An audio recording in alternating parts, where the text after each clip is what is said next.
Our guest today is Mr. Crispin Gregoir. Crispin is a Dominican, a former diplomat. Tell us a little bit about yourself, Crispin. Yes, I well, I'm from Dominica. I worked with many different organizations over the years. I served as the ambassador of Dominica's permanent representative to the UN from 2002 to 2010, and then I joined UNDP. I was the director for the Caribbean at the level of a chief. Right. And then I became the special advisor to the president of the General Assembly for the 68th General Assembly, and with full responsibility for organizing the World Conference on Indigenous Peoples.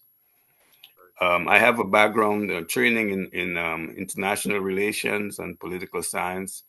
I worked in Nigeria with the Ford Foundation for about 6 years in the 90s. And in Dominica, I worked for 5 years as the director of the American Save the Children Federation, Well, working mainly with the indigenous people of Dominica. right. Well, you're certainly one of these days. I want to talk to you about the indigenous peoples. Sure, yes, I'd like to. You know. But Yeah. first, we have a situation on hand. Last week, the police in Dominica attacked people who were protesting and so forth.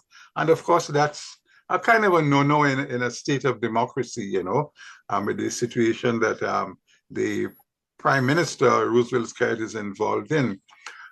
What are your next steps after this? After this, what are the next steps of the group? Do you have any idea?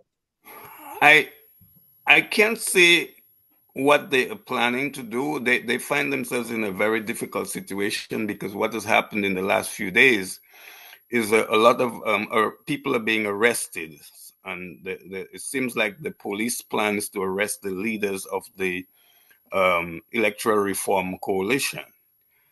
So they're very much preoccupied with that, appearing in court, getting lawyers to represent the people who've been arrested. So we have a mix of the people who are arrested. Some of them are leaders of the Electoral Reform Coalition, and some are just protesters, people who turned up for the protest. Right. Now, this electoral reform situation came as a result of uh, awkward lists being provided and recommendations for reform were made by Sir Byron. So Henry Byron, is it? Dennis Byron. Dennis Byron. Yes. And but the government seems to be not really moving towards accommodating those demonstrations. And on it, you find lists, of all kinds of lists. With the fact that people are now getting protested, is this a means there's going to be an escalation in the protest experience in Dominica? It's difficult to predict. I think the Electoral Reform Coalition there.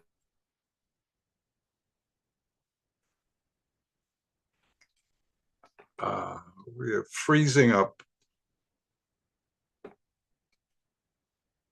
Been in jail for days. Typically, what is happening is that they arrest you and they hold you for like up to 72 hours. Right. And then you have to get the lawyers to help you get bail, and then you need to have the shorty to be able to get bail. And they're doing that in villages. They picked up people in villages. Now, I must say that, Vaughan, that the electoral reform campaign has been going on for 15 years, from 2009 to now. And it came out of clearly there were some deficiencies in the Dominica electoral system. For example, the Dominica voters list has not changed in 50 years. There are a lot of dead people on the list. There are a lot of Dominicans who are living in the diaspora for more than 5 years, and the law the old law, because now we have a new law on the books.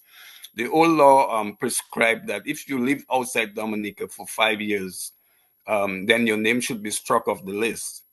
The Electoral Office and the Electoral Commission have not done their work. So you find there are thousands of deceased people on the list. That list is a misnomer. So it has more people on it than the total population. So you have a problem right there.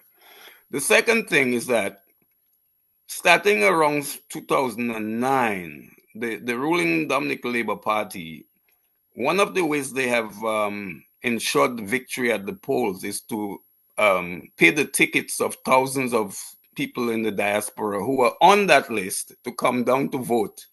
And then they just come down to vote and then they go back. And that has, over the election cycles after that, created a real tension between the diaspora-based people and those who are at home, because people at home are saying, why are you coming to install a government on our backs and then you run away the next day? Right. So that's one problem.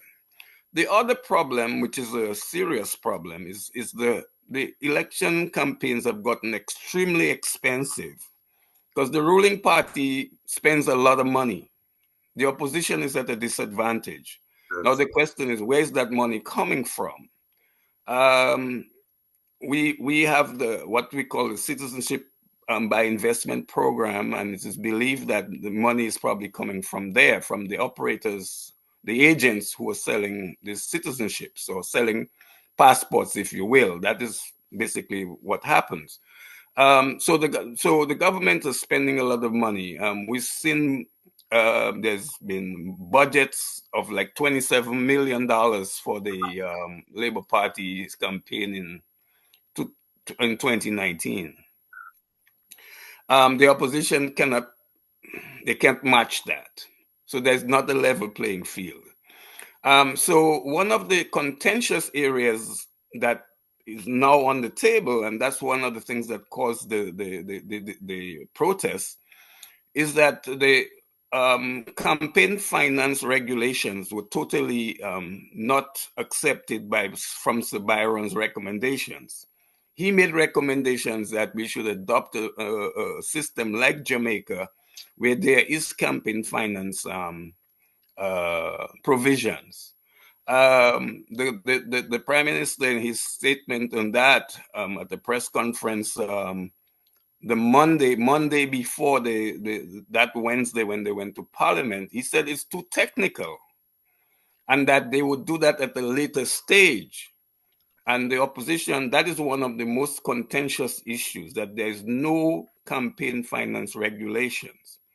The second problem is that how do we arrive at a new voters list, given what I described before about the voters list having more people than the total population? Right. The Electoral Reform Coalition, their proposal is that we should do a complete re-registration of voters to arrive at a new list, a new voters register, like St. Kitts has done, like Antigua has done, and St. Lucia has done. So there's some practice in the region already about that. But the government's preference is not for that. It's for reconfirmation of voters. So that same list, that same old list, right, you reconfirm people, and people would be required to come and confirm their names, and those who don't show up will be struck off. That's the government approach. Right.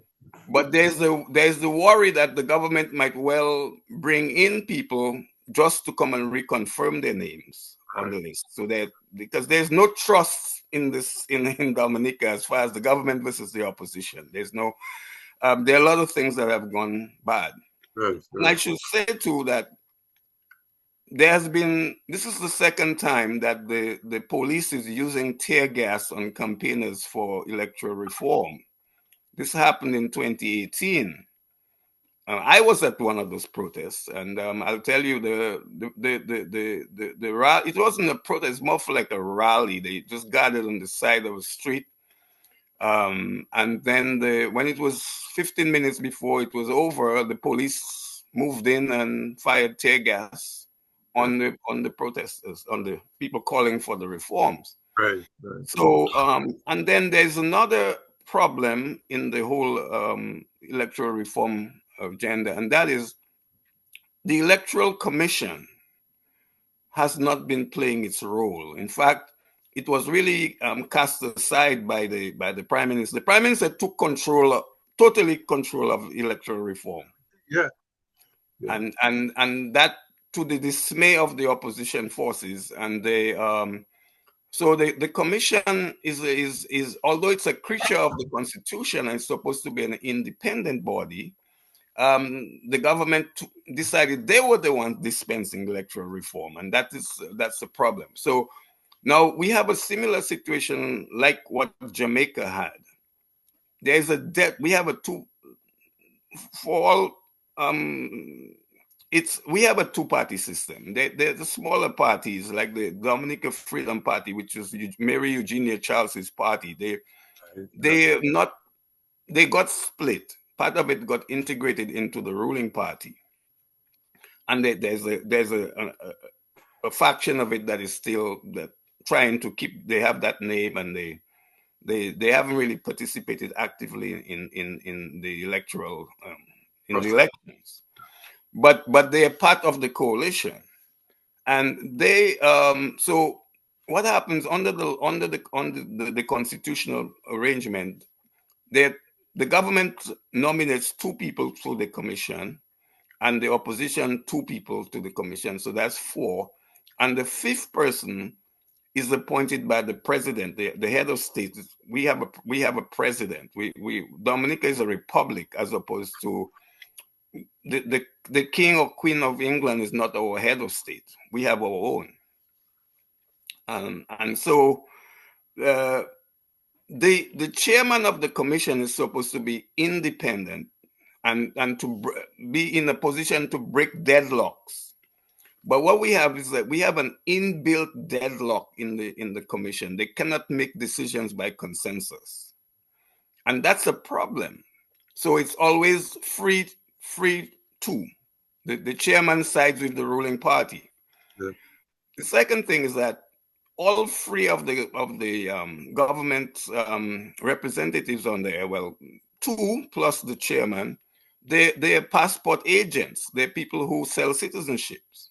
So there's a built-in conflict of interest. Right. And so Dennis Byron understands that reality. So he recommended that we enlarge the size of the commission, and so that civil society could participate in it.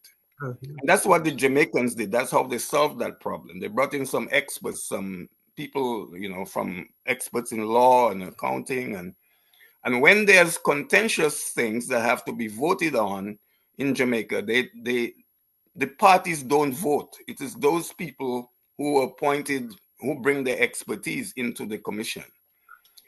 That was rejected by the government. They decided. The only significant thing they did in terms of reform for the Electoral Commission was to give them a dedicated budget, so that now they automatically get their financing from the national budget. Yeah.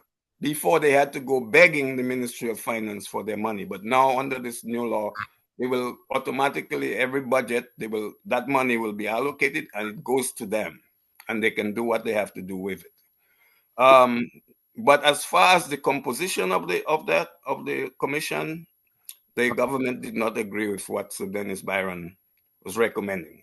What are the next steps, therefore, with the protesters? Do you have any idea? No, I don't. Now they're facing cases in the courts. I don't know how soon these cases will come to the court. But people are getting bailed. As of today, I believe there are about 12. As of last night, there were 12 people who had been arrested, and then I believe that some more were arrested today. So I don't have a figure yet on what the numbers are, but it's growing. Now, we understand Mark Rubio is the Secretary of State of the United States, is in the Caribbean. He's met with the Jamaicans and met with perhaps Caribbean leadership. Is there any attempt to approach the U.S. Secretary of State, the United States? No, but I don't know. But what I can say though is that the leader of the opposition has been speaking to the U.S. Embassy in Barbados, Yeah. and he has also reached out to the Department of State here in Washington. All right. Well then, yeah. I'm not privy to what has been discussed. I will probably find that out later. And then he's also trying to talk to people who influential with the Trump administration. So that's going on. Right. Okay. Yeah. Now, are there any attempts to engage with Cuba or anything like that, or so? Not to my knowledge. There is one of the issues that Marco Rubio will be discussing with the heads of CARICOM is the Cuban medical brigades that are in all of the countries. Right. Right. The governments are very concerned that because Marco Rubio said that if they don't do something about that program, they will lose their visas. Officials of the governments would lose visas to United States, and I know that is of concern to the governments, and some countries are talking about opting to not having a CARICOM approach, but rather a bilateral, each of them a bilateral approach with the U.S. I know that Bahamas is sort of inclined in that direction. Maybe Jamaica. We'll see what comes out of Jamaica. The I know the chair of CARICOM, Honorable Mia Motley, will have a bilateral meeting. She will be representing the CARICOM wide because she's the chair of the CARICOM group at this time. Right. And I know that the Prime Minister of Trinidad, Yeah. the new Prime Minister, he will be meeting Marco Rubio Yeah. in Jamaica. Right. And so is Mia Motley. And then he goes to Guyana after that, and then to Suriname. Now, the U.S. has a big focus on the oil reserves of those two countries Right. and the U.S. companies. We have ExxonMobil in Guyana. Yeah. I believe it's Chevron maybe involved in Suriname. Both countries, as you know, Vaughn, have significant oil reserves. Right. And also the fact of the Chinese in the Caribbean. The Chinese have a presence in the region. And of course, this is one of the topics Marco Rubio is and they're interested in. That is a major topic. And again, Dominica features very highly in that because, well, Dominica has diplomatic relations with China, but you should know that the government is building an international airport, and it's a Chinese company that's building it. Right. Of course, I believe Washington will focus on that. Now, the government says that it's not financed by the Chinese government. That they recruited they contracted the China Railways Company to build the airport. But there is some speculation that there might be Chinese co-financing in that airport. And that could be an issue that the Trump administration will zero in. Of course, you remember Grenada's airport issue, and that brought an intervention by United States back in '83. So that airport, while it hasn't been talked to largely in the region, but it is real. The Chinese company, there are hundreds of Chinese workers there. Yeah. Well, listen, let's stay in touch and let's keep looking at what happens. And we certainly hope that the solution for Dominica is made and, is certainly dealt with amicably, coming up with an amicable solution. So I would like to see that, although I am not optimistic, Vaughn, because the government, as far as they're concerned, they have passed the law. They're not. They have no plans to make any amendments now, although they have intimated that they may make amendments. But I had hoped that they would have gone to Parliament with a consensus from both sides before So right now, you pass a law that half of the country doesn't support. Yeah. That's how polarized Dominica is. Yeah. Crispin Gregoir, thank you so much, my friend, and you take care and be well, okay? Thank you very much for having me. Yes. Okay. I've been speaking with Mr. Crispin Gregoir, a former diplomat of Dominica, as we are talking about the situation in the island of Dominica. This is Von Martin. Caribbeana continues. Okay.